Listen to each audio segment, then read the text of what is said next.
Okay, ladies and gentlemen, we have a special broadcast today. Today we are going inside the mind of Miss Jennifer Rose. Jennifer Rose is the executive director of the Central Fairfax Chamber of Commerce, one of the strongest chambers in the Northern Virginia area. And I'm so proud to have Jennifer as a friend, as an associate, as a member of the roundtable. In fact, she in the Central Fairfax Chamber of Commerce has volunteered to become a sponsor of our December 11th business conference, which we're going to talk about True Voice.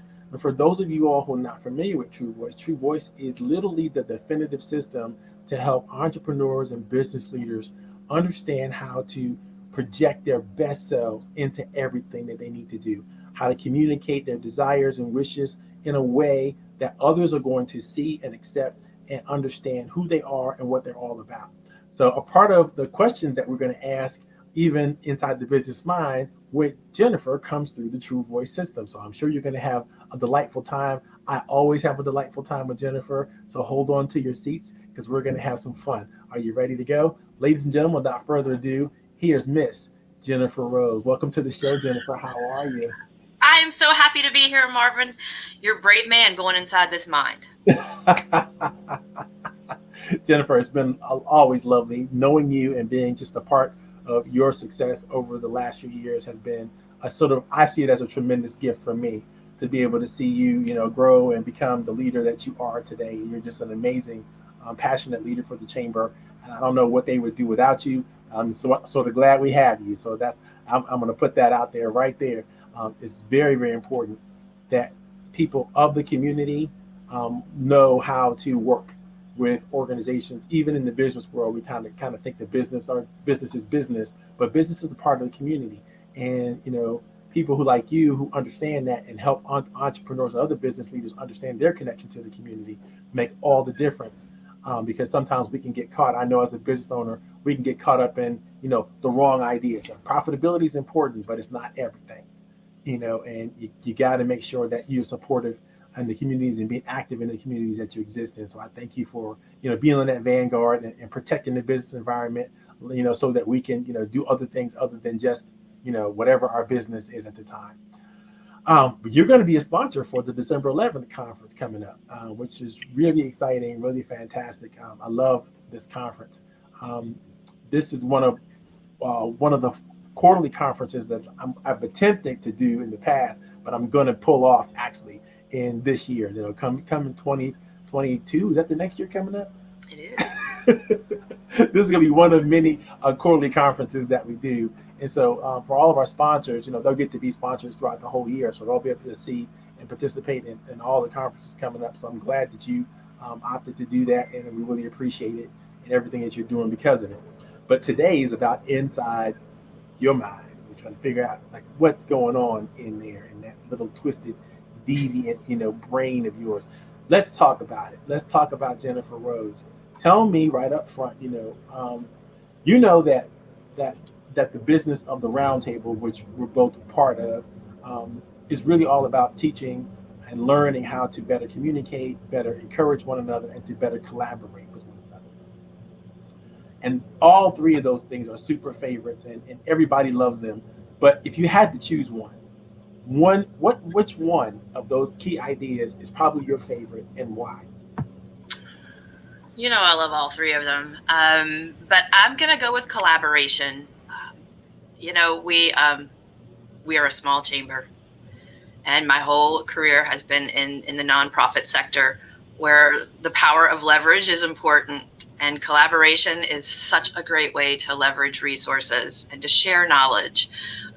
And skill sets and all that great stuff. I mean, because we know what we know and we know what we don't know, and then we don't know what we don't know. So when you can collaborate with others and bring in their knowledge and experience and wisdom, it just makes you a stronger entity, organization, person.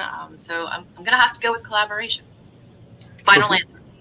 this week at Coffee Tea, you and me, is funny. I'm talking about execution in high performance teams. How do you get it done? How do you create a team that's super highly performative? And I realized as a result of my research that we throw this word collaboration around a lot. We do. I mean, and people like we want people that can collaborate well together. But I think the environment has to be such that people feel comfortable collaborating. Like, you have to create that psychological safety where people feel like their ideas have a place to live, and nobody's gonna, say bad things about them or make them feel inferior or anything like that. And I love what you do with the chamber, because you just make it so that it feels like everybody has that spirit that they can make a contribution, and their contribution will matter. Yep, Versus, everybody brings value. exactly. Versus, well, we don't need to see that, or we don't want that, or all the rejection that we normally get everywhere in the world.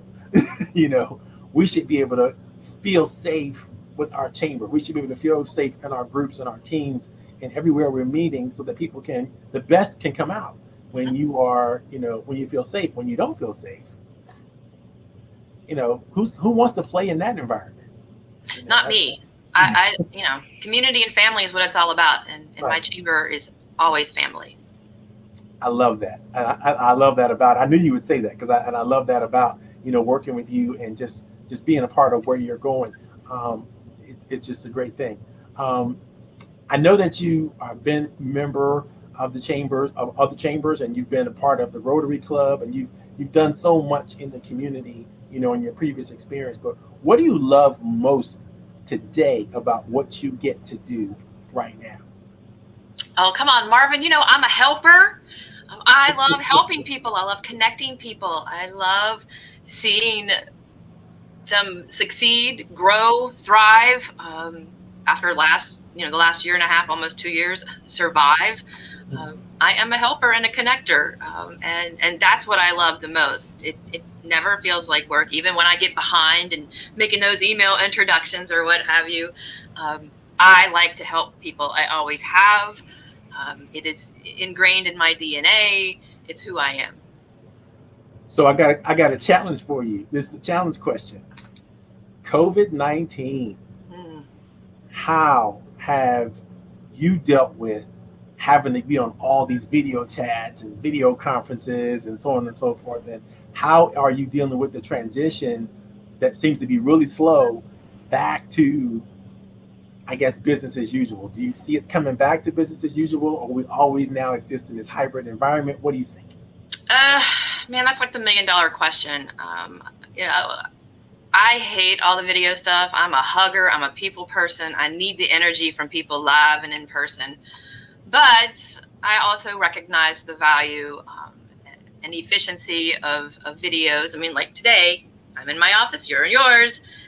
As much as I'd love to see you and hug you, um, I think that we're going to be kind of in this hybrid space for a while. But I also think people are going to get tired of always being at home. And they're going to eventually be like, all right, I've had enough of this. Let's get back to normalcy.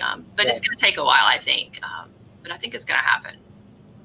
Yeah, I remain hopeful that we'll figure out sort of kind of the happy medium, because I think I've got some benefits um, from being able to be virtual on most occasions, but it just is true, the loss of getting out and about and being able to experience just the outside, you Oh, know, more well, often, and being with other people that I haven't planned to be with, mhm. is something that is missing. And there's a social component that you can't really discount, because we can't get it no matter how much we Zoom and meet up and all the different things that we try to put around it.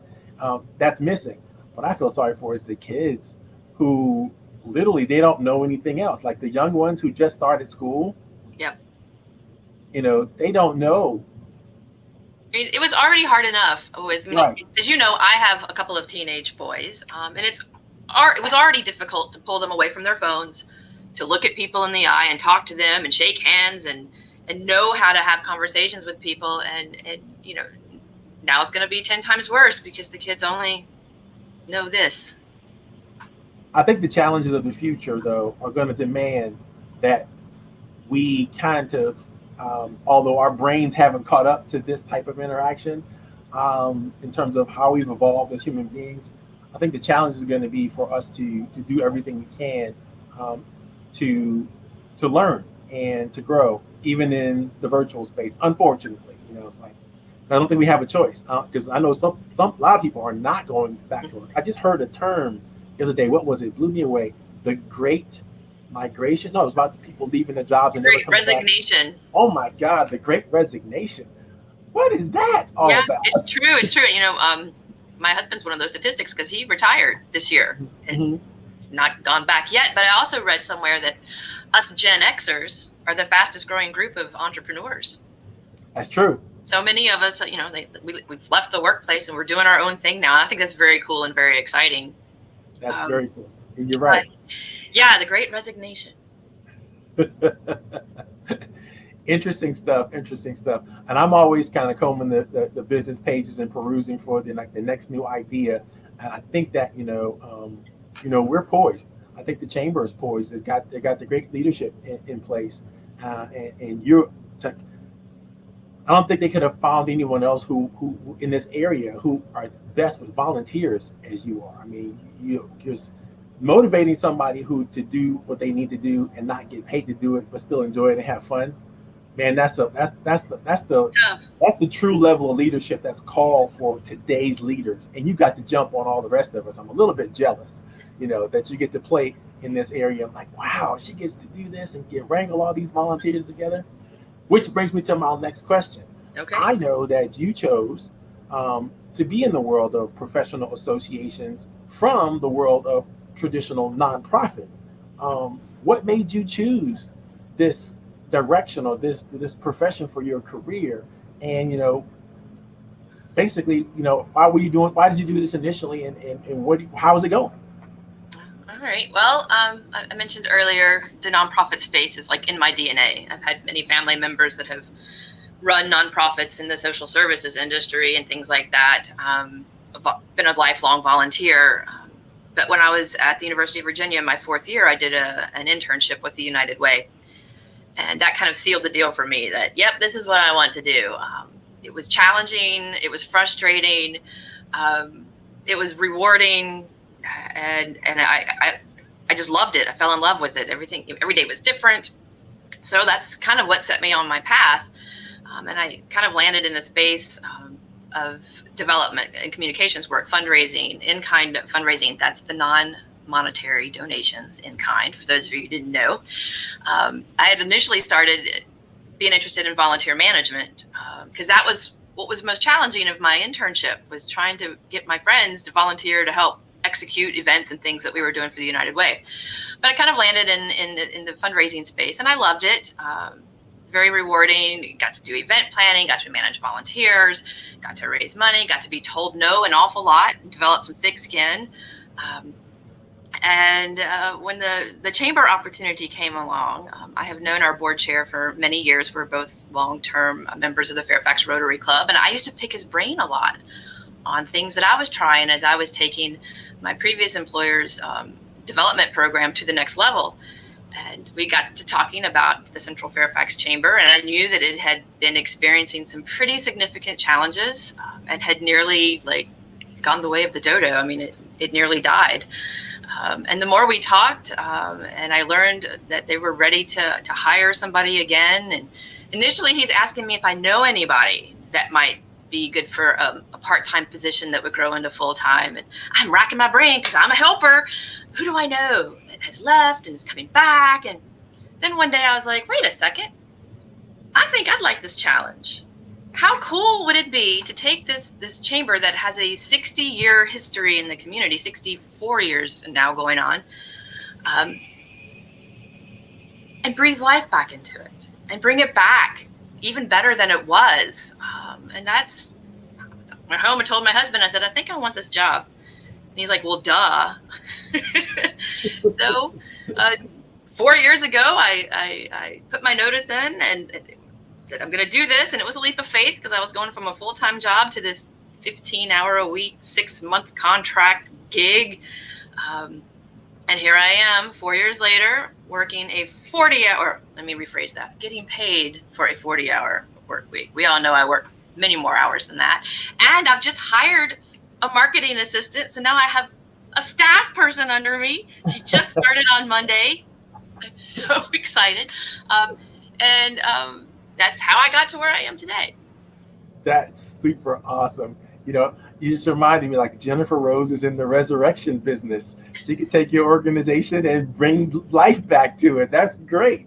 I'm sure people out there listening want to know about that one. It's like, okay, so what's next, Jennifer? How do you see yourself growing in this position or in the next position? What's the future looking like for Madame Rose?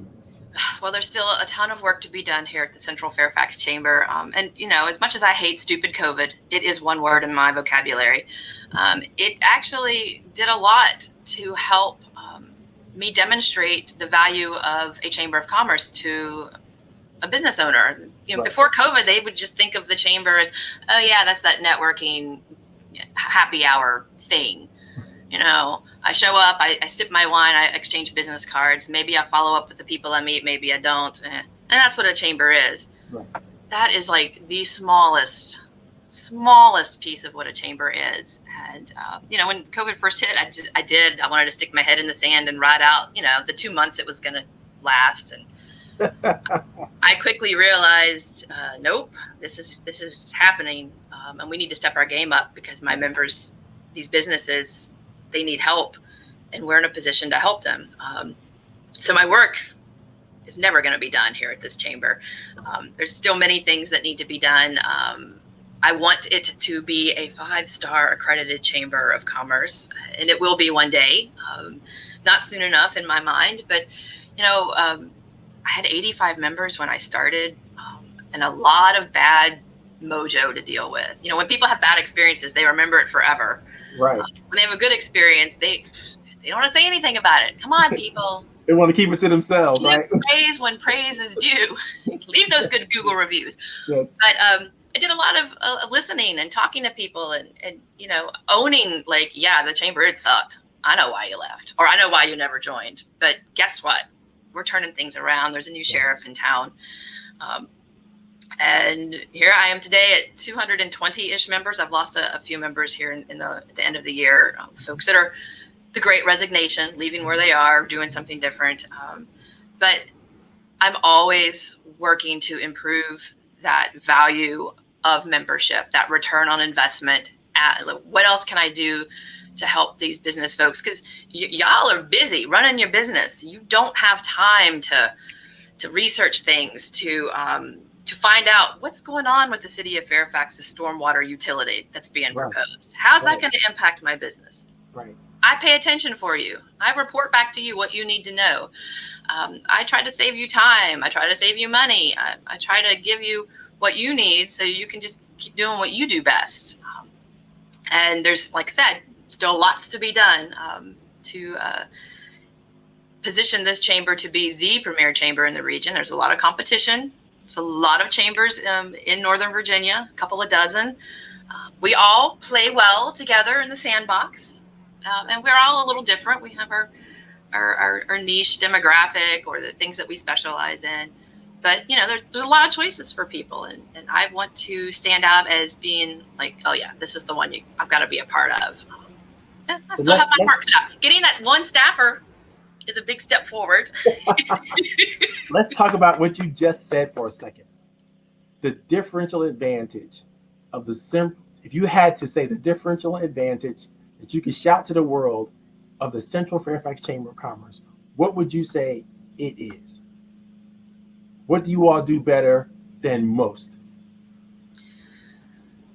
I kind of joke about it, but the more I say it, the more I believe it's true, is we tend to offer a boutique experience. I try to get to know each and every one of my members. What is it you need? What do you want? Who do you want to meet? Who do you want to know? And I keep that all filed away up here. I don't know how. It's starting to get really full. But I'm always keeping those members in mind. I'm responsive.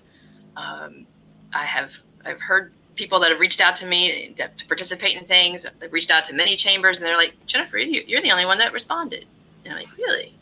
That's interesting. What can I do? How can I help you? Does it spread me really thin? Yes.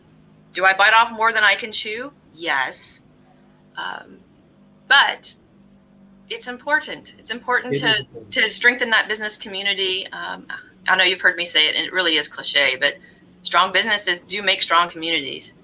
and strong communities make strong businesses. And that's my whole purpose and point, is keep that business community strong so that, the city of Fairfax and its suburbs can be, some of the best places to live, to work, to raise families, to establish legacies. And I want to be a small part of that to help make that happen. Well, you're a very large part of that for a lot of people, and it looks like you're going to be continuing to be so in the near future. So that's just wonderful. I'm just making sure we're not a flight risk. I'm like checking you out like a. No. I did Am mention I my going to husband. promote Jennifer so well that she decides that she's going to have to go, be at the U.S. Chamber of Commerce? Is this what's No, going? no. Although I'll tell you, my husband, he did retire this year, and he's like itching to get out of town. And I'm like, no, I am not done yet. We got kids to get through high school, so you definitely have me a few more years. So five star. Let's talk about that 5 star you just said. What do we have to do to get you there? Oh, I got a lot of internal structural things I've got to make sure are all covered. Ensuring that we're fully transparent with financials, that all of our policies and procedures are in place, and that we just offer the best experience for our members that we can. So I'm chipping away at it slowly but I think surely. well, you already offer the best experience. That I hope that so. that is a fact because you listen, and that's the key to that experience, right? Is the reason why True Voice, the conference I'm putting together, is the way it is because people have to get their voice heard. They have to be listened to, but they don't know how to. Obviously, sometimes they don't. They're just yelling, but they don't know that what that's not necessarily the way to be heard. You have to figure out the right way to be heard by the right people at the right time for the right reasons, and also people who are willing to listen have to be a part of your solution. Because if you're just trying to be heard and nobody's willing to listen, you got a problem. So you also have to be able to identify those that are willing to listen, and people that are part of your chamber have already figured that out. They've already figured that out. Now they're on like, oh, now it's just like, how much of Jennifer's attention can I take? Is the next question. Yes. And every time I get a new member, the very last sentence of their welcome email is something to the effect of, put me to work for you. I'm on your team, but please remember that I'm also on a couple of hundred other people's teams as well. That's amazing. That's amazing. Well, you'll always have, something amazing to do when you serve a higher purpose. Literally, other than just your selfish needs. I mean, literally everything works much better, and you're teaching that to the rest of us entrepreneurs who really need to understand that. Thank you so very much for what you do. I couldn't ask for a better friend, associate, or chamber to belong to, and it is due and because of you. And so I am so glad that we are partners with the roundtable and the chamber. So I'm so glad that you're there and supporting us in the ways that you can. And sometimes, I know we don't ask you for anything near what we can ask you for, but Mm-hmm. it's nice to know that Jennifer's got our back. Central Fairfax Chamber has our back when we need it, and that's important to so many solopreneurs that I know and work with. It's like, oh wow, like where do we go to for support? Really, who actually cares? And I can tell them without question, without hesitation or reservation, go call the Central Fairfax Chamber of Commerce, become a member, get engaged. You'll find not just a chamber, you'll find a family. Oh, thank you, Marvin. Such kind words. But I just am honored to be part of your world. And I have been remiss in attending so many of the roundtables because I've just been so slammed. But I do love coming to the roundtable. It just reinvigorates my spirit. And I need to try to prioritize it a little more and stop letting people schedule things on Tuesdays at noon with me. I tell you what, I remember when we first started working together. You said once a month on Tuesday, I gotta go. I gotta do this one thing, and I said okay. I think we can work with that. And I think we still can work with that once a month. I love you, and I never hold you to that standard. Early in my chamber career, when we were meeting in person on Thursdays, I was almost always out of hours by Thursday at noon, and I was still there with you guys because I'm like, hey, I gotta eat lunch. Right. And hopefully it was a part of your professional development as well. Of course it was. I always learn something when I come to the round table, or I'm reminded of what I'm doing wrong and need to improve upon, or I'm reminded, yep, that habit, you got to break it. Marvin's just reminded you again, Jennifer, break that habit. So you'll be leading us through a wonderful session today that if we do it right, it's going to be recorded. So people who will even see this, if you want to go back and watch Jennifer hang out with us at the round table and show us some beautiful things about strategic planning, how to get ourselves organized for the next year, she's going to be on it. And I can't think of a better person to help work with that. So if you get a chance to watch it, you probably won't get a chance to attend. But if you get a chance to watch it later on Facebook, definitely do that. And I'll try to put some links into that show in this show. So when this show is broadcast, after they finish watching this show, they can go right and go see you doing the Facebook thing. I don't know, Marvin. I mean, we have to see how it goes first. Yeah, okay, we'll let you know, right? Well, you don't have a choice because it's going to be broadcasted live. I know. Business plans, such fun and so important. It'll be a good conversation. Thanks so very much, Jennifer. I really love having you, and I'm so glad that you took a minute out of your busy day to do this. I really appreciate you in so many ways. And I like to give you a big old bear hug, but one of these days we're going to get back to that. All right. Good seeing you. And I'm going to put you backstage now for a minute as I close out the show. But again, always wonderful, always beautiful. By the way, do you want to put any of anything you want people to know in the chat box? I tried to tell you about that earlier. So definitely do that when you're backstage, and I will post it so that everybody can see it.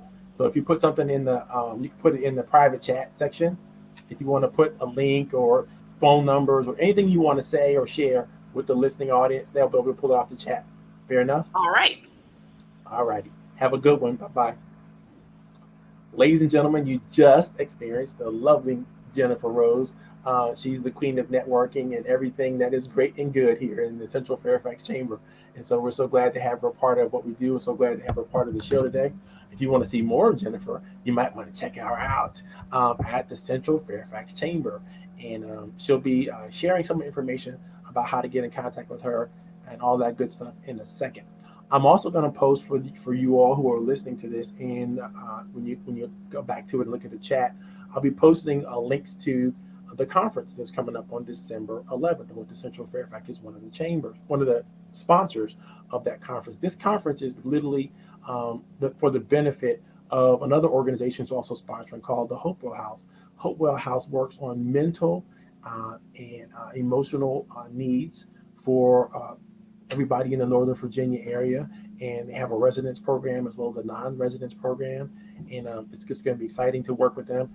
Those of you all who are part of this, will understand that a major part of the benefits that we receive from this event are going to go to the Hopewell House, and more about the Hopewell House later on. If you haven't watched the episode with them, please do so. That's on the recording. You can go back and check that out. And I am going to post some good stuff that Jennifer wanted to share with us right here in the comment section,